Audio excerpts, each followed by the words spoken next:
बात करने आया हूँ।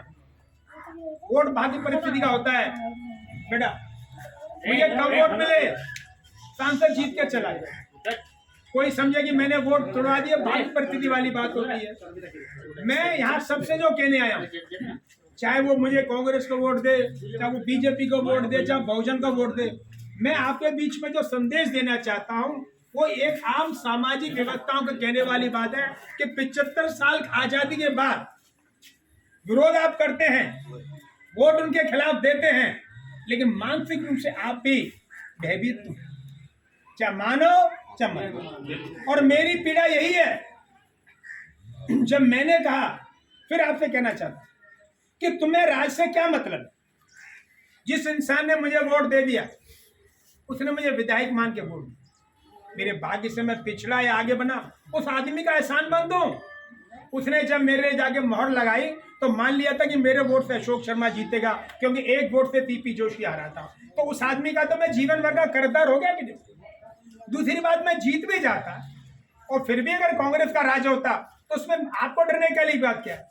आपके वोट से मैं विधायक हो गया, कांग्रेस का राज हो, बहुजन का वार्ड हो, बीजेपी का हो, मैं आपका मुनीम हूं और आपका हिसाब दूंगा। लेकिन हिसाब लेना सीखो, तो खाली वोट देके घर बैठ जाओ और बोलो था, कैसे पहचान होगी। जब जब गांव के अंदर कोई अन्याय हो रहा है, उनके किसी गांव में 4 जने से ज्यादा कार्यकर्ता नहीं है, लेकिन जब तक आप लोग आओगे नहीं, जाओगे नहीं, व्यवहार नहीं बनाओगे तो समस्या का समाधान कैसे होगा। और जब मुझे कोई फोन करता है, मैं नहीं पूछता तूने मुझे वोट दिया, बोल भैया काम बता। भाई किसी आदमी ने मुझे याद कर लिया, अब मैं छलनी में तो छानने तरह इसने वोट दिया कि नहीं दिया। और मैं आपसे भी कहना चाहता हूँ कि किसी के कोई भी आदमी जब तक नहीं जुड़ेगा उसकी हिम्मत कैसे बढ़ेगी, वो अपने काम की कैसे कर पाएगा। अब टेलीफोन नहीं उठाने का, मैं भी इंसान हूँ, मैं भी 11 बजे के बाद मोबाइल बंद करके सोऊंगा साहब, क्यों नहीं सोऊंगा साहब। पूजा करूंगा, ब्राह्मण आदमी हूँ, खाना भी खाऊंगा, गाड़ी चलाऊंगा, जयपुर के अंदर फोन डाले तो 5,000 चले गए, तो देंगे नहीं, मैं 5,000 लग गए।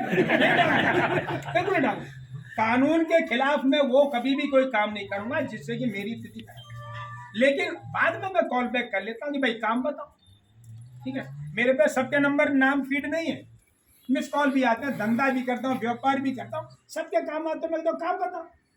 तो मेरा आप लोगों से जो कहने का मतलब है कि जब तक आप अपनी ताकत को नहीं तोलोगे, वोट आप कितना भी खिलाफ दे दो, आपको अपनी ताकत नहीं। और मैं आपके लिए संघर्ष कर रहा हूँ। मैं जब किसी आदमी के साथ अन्याय होगा, वो अन्याय किसी के साथ भी होगा, मैं चट्टान बन के आपके बीच में खड़ा हुआ, मैं संघर्ष करूंगा।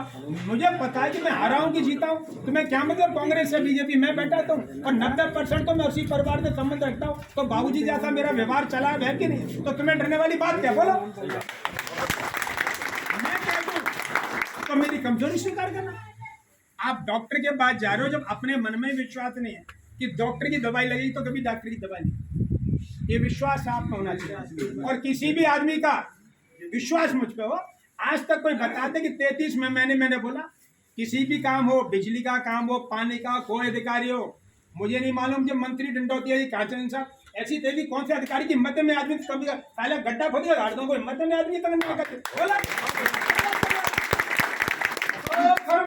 जिंदाबाद जिंदाबाद, अतिशयोक्ति नहीं है, हम तुम्हारे साथ हैं, संघर्ष करो, हम तुम्हारे साथ हैं। जिस आदमी से मेरा राजनीतिक दूत हो रहा है वो राजस्थान में धौलपुर के अंदर सबसे कमजोर और सबसे कायर आदमी है। बता दूं, हम तो महिलाओं से चीफ मिनिस्टर से लड़के आए यार, क्या बात कर, हमको ये कोटी क्या दबागी। वो आदमी जो डर के बात